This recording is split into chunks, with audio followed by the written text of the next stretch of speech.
అంత గొప్పవాడైనటువంటి గురువు గురించి తెలుసుకోవడం అన్నదే, గురువుని దర్శించడం అన్నదే, వారి మాటలు వినడం అన్నదే, అది పాంచభౌతికమైనటువంటి శరీరము ద్వారా మాట్లాడుతున్నారు తప్ప నిజానికి ఆయన జ్ఞానాగ్ని. అటువంటి గురువు యొక్క వైభవాన్ని పరిశీలించడం మనుష్య జన్మకి ఒక వరం. అందున ఇప్పుడున్నటువంటి పరమ పవిత్రమైన కాలము ఆషాఢమాసం నడుస్తోంది.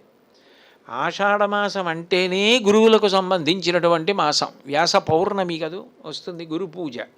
ఇటువంటి ఆషాఢమాసంలో ఈ సంవత్సరం యావత్ ప్రపంచానికి ఒక పెద్ద పండగ. ఏమిటా పండగ?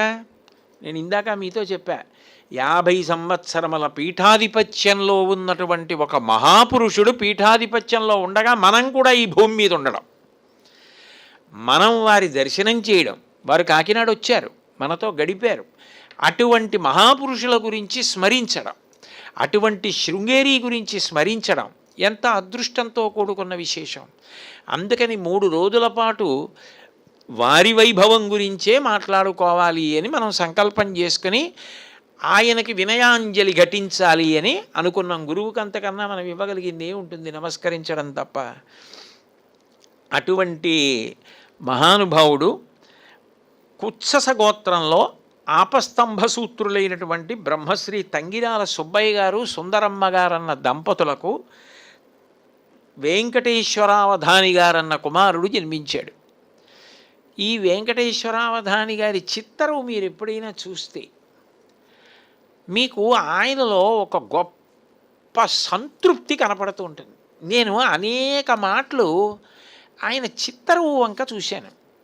ఇంతటి కారణజన్ముడు, ఇంతటి మహానుభావుడు, ఒక జగద్గురువు, శృంగేరి పీఠాధిపత్యం వహించగలిగినటువంటి వ్యక్తి వీరి కడుపున పుట్టాలి అంటే, ఈయన కుమారుడిగా పుట్టాలంటే ఈయన ఎందు ఏదో ఉండాలి. ఏమిటి అసలు ఈయన వైభవం? నేను ఎప్పుడూ ఆయన్ని చూసే అదృష్టాన్ని పొందలేదు. అందుకని కనీసం ఆయన చిత్తరువుని చూడాలి అని చెప్పి నేను ఆ తంగిరాల వెంకటేశ్వరావధానులు గారు, అంటే భారతీతీర్థ మహాస్వామి వారి యొక్క పూర్వాశ్రమ తండ్రి గారు, ఇది ఎవరు రూపకల్పన చేశారో కానీ గబుక్కుని ఇలా చేస్తే ఉలిక్కి పట్టేటట్టుగా ఉంది. ఎందుకంటే ఆయన నా వంక ఇటు తిరిగి చెప్తున్నది వింటూ నవ్వుతున్నట్లుంది అది. అందుకని ఇటు తిరిగి చూస్తే ఉలిక్కి పడేటట్టుగా రూపకల్పన చేశారు. అదేదో మీ అందరినీ ఇలా అంటూ ఉంటే అటు చూస్తున్నారులే అని నేను ధైర్యంగా చెప్పచ్చు. పొరపాటున వెనక్కి తిరిగానో పక్కనే ఉండి ఏం చెప్తున్నావో అని నవ్వుతూ చూస్తున్నట్లుంది. అయితే ఒకటి, ఏం చెప్పినా పిల్లాడి పలుకులు అని ప్రేమతో గురువులు ఎంత ప్రేమతో స్వీకరిస్తారో అంత ప్రేమతో ఇలా పెట్టి ఉండేటటువంటి స్వామివారు విలక్షణమైన రీతిలో చెయ్యి ఇలా పెట్టు కూర్చుని ఇటు తిరిగి ఏదో ఇలా చూసి నవ్వుతున్నట్లుగా ఉంది. అది నాకు బహుశా పెద్ద పండగ ఈ 3 రోజులు అలా కూర్చుని చెప్పడం.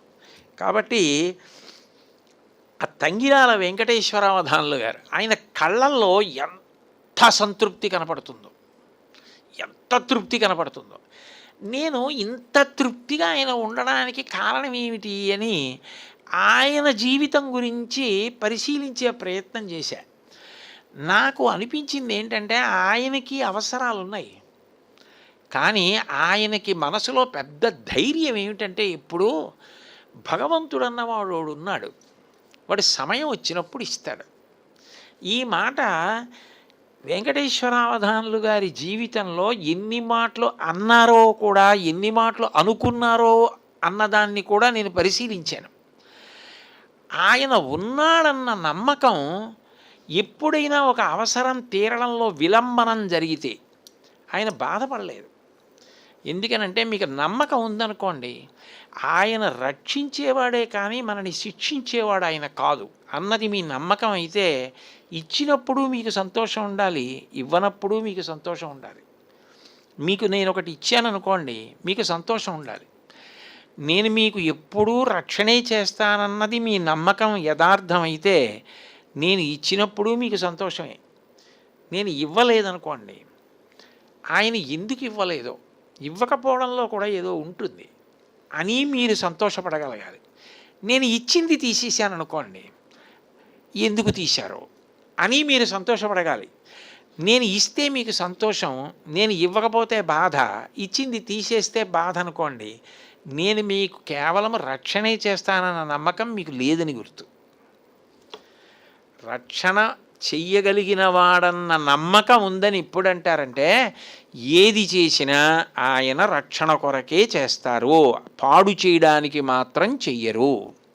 కాబట్టి ఉండవలసినది ఓర్పు, నమ్మకము, అదే శ్రద్ధ. ఇది వెంకటేశ్వరావధానులు గారి జీవితంలో బాగా కనపడుతుంది. ఇంతకన్నా భక్తి అన్న మాటకి అర్థం ఏమిటండి? ఇంతకన్నా శ్రద్ధ అన్న మాటకి అర్థం ఏమిటి? ఆయనకి మిమ్మెకల్లు గ్రామ వాస్తవ్యులు కోట బ్రహ్మయ్య గారి కుమార్తె అనంతలక్ష్మమ్మ గారితో వివాహం జరిగింది వెంకటేశ్వరావధానులు గారికి. ఈ మిమ్మెకల్లు అన్న గ్రామం ప్రకాశం జిల్లాకి గుంటూరు జిల్లాకి మధ్యలో సరిహద్దులో ఉన్నటువంటి గ్రామం. ఈవిడ కూడా కారణజన్మురాలే. ఎందుకనంటే మీకు ఏ పుస్తకంలోనూ కనపడనటువంటి కొన్ని అద్భుతమైన విశేషాలు నేను ఆవిడ దగ్గరే తెలుసుకున్నాను. నేను కూడా ఎందుకు తెలుసుకోగలిగాను అంటే, నిజానికి ఆవిడ అక్కడ ఉన్నారు శృంగేరి పీఠం ప్రాంగణంలో ఒక చిన్న గది. ఎంత చిన్న గది అంటే అంత చిన్న గది. అక్కడే మంచం, అక్కడే పడుకోవడం, అక్కడే పొయ్యి, అక్కడే సరుకులు, అక్కడే వంట. అంత చిన్న గదిలో ఎవరు? అంతటి మహాజ్ఞాని భారతీతీర్థస్వామి వారి పూర్వాశ్రమం తల్లిగారు అంత చిన్న గదిలో ఉండేవారు. నన్ను శారదాపీఠానికి బాగా అంతేవాసి పరమ భక్తులు గుంటూరు వాసి హరిప్రసాద్ గారు ఒకసారి శృంగేరి క్షేత్రానికి వెళ్ళినప్పుడు నన్ను వాళ్ళ అమ్మగారి దగ్గరికి తీసుకెళ్ళారు. భారతీతీర్థస్వామి వారి పూర్వాశ్రమం అమ్మగారి దగ్గరికి. నాతో పాటు నా ధర్మపత్ని కూడా వచ్చింది. వారి దగ్గరికి తీసుకెళ్ళి వీడు ఫలానా అమ్మ అని పరిచయం చేశారు. ఆవిడికి మరి ఎందుకు అంత ప్రేమ కలిగిందో తెలీదు. మీరు నమ్మండి నమ్మకపోండి, పక్కన ఆయన ఉండగా ఇక్కడ శారద ఉండగా అబద్ధాలు చెప్పవలసిన అవసరం లేదు. ఆవిడ చాలా పెద్దవారు, అసలు కదలడం కష్టంగా ఉండేది. ఆవిడ పట్టుపట్టి శృంగేరి వెళ్ళినప్పుడు 2-3 పర్యాయాలు ఆవిడే నేను శృంగేరిలో ఉన్న 2 రోజులు 3 రోజులు నాకు భోజనం పెట్టారు. నాకేంటి తనకు కూడా. మా ఇద్దరికి ఆవిడే భోజనం పెట్టారు. పెడితే నాకు కొద్దిగా ఆవిడతో చనువు ఏర్పడ్డాక నేను ఆవిడని ఒక విషయం అడిగా. అమ్మా, ఏదో లేకుండా పుట్టరు కదమ్మా, అంతటి మహాపురుషుడు మీ కడుపునే ఎందుకు పుట్టాలి? ఏ స్త్రీ కోరుకోదు ఇటువంటి జగద్గురువు తన కొడుకుగా పుట్టాలని? మీకే పుట్టడం వెనక మీకు ఏదో నమ్మకం ఉండాలి. ఇదిగో ఈ కారణానికి నాకు జగద్గురువులు కడుపున పుట్టారు అని మీకు నమ్మకం ఉండాలి. అమ్మ మీరు చెప్పండి అంటే ఆవిడ నేను మొదటిసారి వెళ్ళినప్పుడు చెప్పలా. నాన్న ఈశ్వర సంకల్పం, దానికి నేను చేసింది ఏముంది నాన్న, అంతా ఆయన పుణ్యం నాన్న, అలా మాట దాటేశారు. కానీ మహాప్రేమైకమూర్తి. రెండో మాట, నాకు ఆవిడతో బాగా అనుబంధం, కొంచెం స్వాతంత్ర్యం ఏర్పడి చాలా ప్రేమగా ఆవిడతో మాట్లాడి కూర్చుని ఆవిడ భాగవతం గురించి ఎక్కువ మాట్లాడుతుండేవారు. ఇతర విషయాలు, లౌకిక విషయాలు కావు. కాకినాడలో వంకాయలు దొరుకుతాయి, బీరకాయ ఇవి కావు. ఎంతసేపు ఆవిడ మాట్లాడింది ఏమిటంటే భాగవతం గురించి మాట్లాడేవారు. గోపికా గీతలు వాటి గురించి ఎక్కువ మాట్లాడేవారు ఆవిడ. మాట్లాడుతున్నప్పుడు ఒకసారి నేను మళ్ళీ అడిగాను, చాలా ఇంకా పిల్లాడు మారాం చేసినట్టుగా ఆవిడ్ని గట్టిగా శ్యామశాస్త్రి గారి కీర్తనలో కామాక్షిని కొంగు పట్టుకొని కుదిపేసి అడిగినట్టుగా అడిగాను. మీరు చెప్పవలసిందే, నాకు ఏదో ఉంటుంది చెప్పండి అని. అంటే అప్పుడు ఆవిడ నవ్వి ఓ మాట చెప్పారు. నా చిన్నతనంలో నేను చాలా ఎక్కువగా కోటప్పకొండ వెళ్ళేదాన్ని. మా నాన్నగారి చేయి పట్టుకొని కొండ నడిచి ఎక్కేదాన్ని. ఎక్కి దక్షిణామూర్తి దర్శనం చేసేదాన్ని. ఆ చిన్న పిల్లని అన్ని మాటలు నేను కోటప్పకొండ మీద దక్షిణామూర్తి దర్శనం చేసినప్పుడల్లా ఎందుకో అబ్బా ఎంతటి మహాజ్ఞాని, ఎంతటి మహాజ్ఞాని, ఇట్లాంటి మహానుభావుడు నిజంగా ఆవిర్భవించడం ఎంత గొప్ప విషయం అని నాకు తెలియకుండా ఏదో చిన్నతనంలో ఆయన గురించిన ఆలోచనలు దొల్లుతుండేవి. నాన్నగారు చేయబట్టుకుని కొండెక్కేదాన్ని, కొండ దిగుతూ ఉండేదాన్ని. కానీ ఆ దక్షిణామూర్తిని గురించిన ఆలోచనలే నాలో తిరిగేవి. బహుశः శంకరుడి యొక్క జగద్గురుత్వంలో మొట్టమొదటి స్వరూపం మౌనవ్యాఖ్యతో దక్షిణామూర్తి. ఆయన అనుగ్రహమే నాకు జగద్గురువులు కడుపున బిడ్డడగా పుట్టడానికి కారణమైంది నాన్న అన్నారావిడ. నేను నిజంగా నాకు ఇప్పటికీ కోటప్పకొండ పరిసర ప్రాంతాలకు ఎప్పుడైనా వెడితే ఆవిడ చెప్పిన మాటలు గుర్తొస్తాయి. ఈ మధ్య నేను 3 రోజులు నరసరావుపేటలో ఉపన్యాసాలు చెప్పా. ఆ నరసరావుపేటలో ఉపన్యాసాలు చెప్పినప్పుడు ఎవ్వరికీ తెలియకుండా, ఎవరికన్నా తెలిస్తే వెనకాతల చాలామంది వచ్చేస్తారు, ప్రశాంతత ఉండదని నేను వెళ్ళిపోతున్నానని చెప్పి ఎవ్వరికీ చెప్పకుండా కాకినాడ వెళ్ళిపోతున్నానని చెప్పి రహస్యంగా భారతీతీర్థ మహాస్వామి వారు పెరిగినటువంటి ఇల్లు చూడ్డానికి వెళ్ళా. అక్కడ ఇప్పుడు వేద పాఠశాల పెట్టారు వాళ్ళ నాన్నగారి పేరు మీద, తంగిరాల వెంకటేశ్వరావధాని స్మారక వేద పాఠశాల అని. నేను ఆ ఇల్లు కూడా చూసొచ్చా. ఇంటికి ఎడుతుంటే దారిలో వావిలి చెట్టు కూడా ఉంది పంచబిల్వాల్లో. అందుకని ఆవిడ దక్షిణామూర్తి దర్శనం ఇటువంటి మహాపురుష జననానికి కారణమై ఉంటుంది. ఇక తండ్రి గారికి సంబంధించినంత వరకు ఓ చిన్న పల్లెటూరు, అది కూడా అలుగుమల్లెపాడు అని నాగులేటి ఒడ్డున ఉండేదిట. భవానీ శంకర దేవాలయం అని ఓ చిన్న శివాలయం ఆ ఊళ్ళో. ఈయనకి ప్రారంభంలో వెంకటేశ్వరావధానులు గారికి, అనంతలక్ష్మమ్మ గారికి 4 ఆడపిల్లలు పుట్టారు. ఒక కొడుకు పుట్టాలని కోరిక. నేను మీతో అన్నాను కదూ, భక్తి అంటే నమ్మకం, భక్తి అంటే విశ్వాసం. ఆయన సమయం వచ్చినప్పుడు ఇస్తాడు, వాడు ఉన్నాడు. ఆయనకి ఎంత నమ్మకం. ఆయన దేనికైనా ఈ మాట అంటుండేవారు. ఒకప్పుడు భారతీయ తీర్థస్వామి వారితో కూడా ఈ మాట అన్నారు ఆయన. అప్పటికి బ్రహ్మచారిగా ఉండగా ఆ సందర్భం వచ్చినప్పుడు నేను మనవి చేస్తాను. ఆయన నమ్మకం అలాంటిది. అదే మాట చెప్పేవారు. ఆయన ఉన్నాడు, అవసరం వచ్చినప్పుడు అనుగ్రహిస్తాడు. అయితే మనకి త్వర ఉంటే మనం ఆయన్ని బాగా అడుగుతూ ఉండడమే. స్వామి కటాక్షించండి, స్వామి అవసరం ఉంది తీర్చండి అని అడగడమే. దానికి ఆయన ఎంచుకున్న మార్గం ఏమిటంటే, 1 సంవత్సరం పాటు ప్రతిరోజు కూడా నాగులేటిలో స్నానం చేసి భవానీ శంకర దేవాలయంలో ఉన్నటువంటి శివలింగానికి మహన్యాసపూర్వక రుద్రాభిషేకం చేశారు. 1 ఏడాది పాటు రుద్రాభిషేకం చేసిన ఫలితం అదే సామాన్యమైన ఫలితమా రుద్రాభిషేకం అంటే? అందున అక్కడ ప్రవహిస్తున్నటువంటి నది నీటిలో 1 ఏడాది పాటు చేయడం అంటే హేమంత ఋతువు రావచ్చు, శరదృతువు రావచ్చు, గ్రీష్మం రావచ్చు, ఏ ఋతువైనా స్నానం చేసి మహన్యాసంతో రుద్రాభిషేకం చేయవలసిందే. చేసేది పౌరోహిత్యం. ఎక్కడెక్కడో ఏవో శుభకార్యాలు ఉంటాయి, వాటికి వెళ్ళాలి. అయినా కూడా నియమం తప్పకుండా తాను మాత్రం కుమారుణ్ణి పొందడానికి అడ్డొచ్చిన పాపం ఏదుందో అది పోయి భగవంతుని యొక్క అనుగ్రహము చేత కొడుకుని పొందాలని నియమంగా ఏడాది పాటు మహన్యాసపూర్వక రుద్రాభిషేకం చేశారు. ఆ తరువాతి కాలంలో ఆయన అక్కడి నుంచి మచిలీపట్నానికి వెళ్ళిపోయారు. ఈ మచిలీపట్నం కూడా చాలా విచిత్రమైనటువంటి ఊరు. ఎందుకనంటే బొబ్బిల్లో ఆనాడు రాజవంశం వారి యొక్క ఆరాధ్య దైవం కృష్ణ పరమాత్మ మచిలీపట్నానికే చేరుకున్నాడు అంటారు. ఇప్పటికీ కూడా అందుకే ఆ కృష్ణ పరమాత్మ మూర్తి మచిలీపట్నంలో ఉంది అని. అట్లాంటి మూర్తినే తర్వాత చేయించి బొబ్బిల్లో ప్రతిష్ఠ చేశారు. ఇప్పటికీ బొబ్బిల్లో ఉన్న కృష్ణ పరమాత్మకి బరువైన ఆభరణాలు అవి వేరు, పెద్ద పెద్ద హారాలు అవి. ఎందుకు వేయరు అంటే కేవలం 1 పాదం మీదే ఉంటాడు. మొత్తం మూర్తి అంతా 1 పాదం మీదే, అంత గొప్పగా ఉంటుంది వ్యత్యస్త పాదం. మళ్ళీ మచిలీపట్నంలో అటువంటి కృష్ణ పరమాత్మ దేవాలయం బొబ్బిలి వారి ఆరాధన మూర్తి అక్కడ ఉన్నది అంటారు. ఇప్పుడు నేను మచిలీపట్నం ప్రవచనాలకి వెళ్ళినప్పుడు అది కూడా దర్శనం చేయాలి.